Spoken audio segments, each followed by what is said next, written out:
అవును, అది తాటి వలె గరుగుగా లేక మృదుగా ఉన్నట్లు ఇప్పుడు సన్నగొచ్చుతున్నది.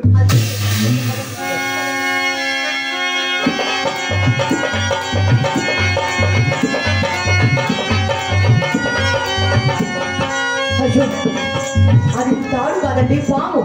దాని పొట్ట విచ్చి నెత్తులు కూడా కారుచున్నది. మీ అందరూ ఈ నెత్తుటి వర్గాలు దానివే. ఎంత సాహసం చేసినారు? ఇది తెలియక చేసిన సాహసము చిత్తమని, తెలిసి చేసిన సాహసం మరొకటి కలదు. ఏమిటది? ఏటు ఒడ్డుకొచ్చేసరికి పడవ లేకపోయినది. ఈదోడికి ఏమైనా ఆధారము దొరుకునా అని ఏటు ఒడ్డునే వెతుకుతూ రాగా ఒక చోట ఒక శవము నా కాలికి తగిలింది. అవును చింతమని, ఆ శవాన్ని తిప్పగా చేసుకొని ఏరు ఈది ఈవల పట్టి చేరగలిగితే. ఇంత విపరీతం ఎక్కడైనా ఉండునా? శవాన్ని తెప్పగా చేసుకున్నది ఏమిటి? ఏరు ఈది ఈవల ఒడ్డు చేరడం ఏమిటి? ఇది నేను బొత్తుగా నమ్మను. నిజం చెప్తామని నీకంత నమ్మకం లేనిచో చూపించేదాం రమ్ము.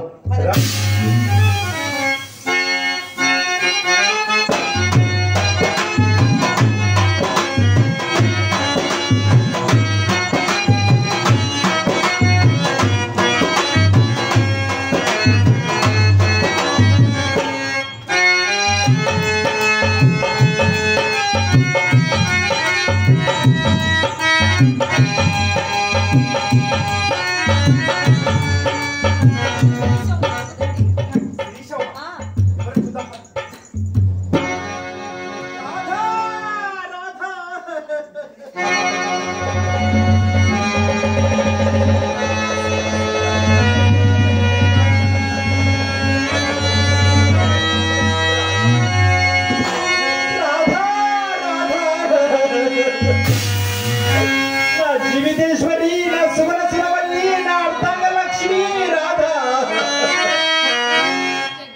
కాళీ భూమికి దాని వివేకమున మదాల సంపూర్ణ శీలమున పుట్టిన ఇంటికి నెట్టినింటికి నేను ఘటించుదాని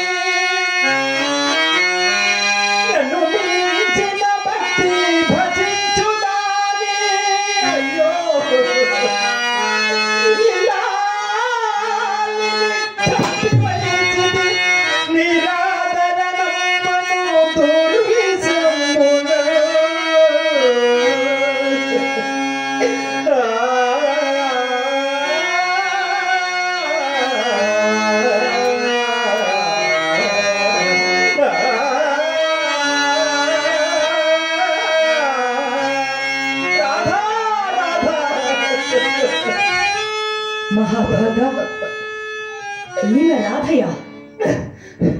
ఈ మహాసాధ్వికి ఇటువంటి దుర్మరణమా ఎట్లు సంప్రాప్తమయ్యను?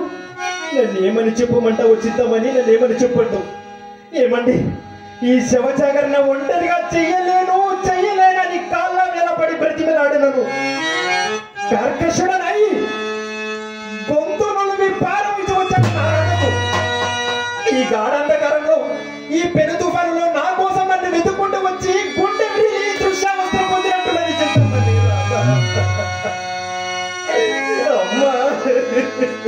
ఇల్లాలిని ఒంటరి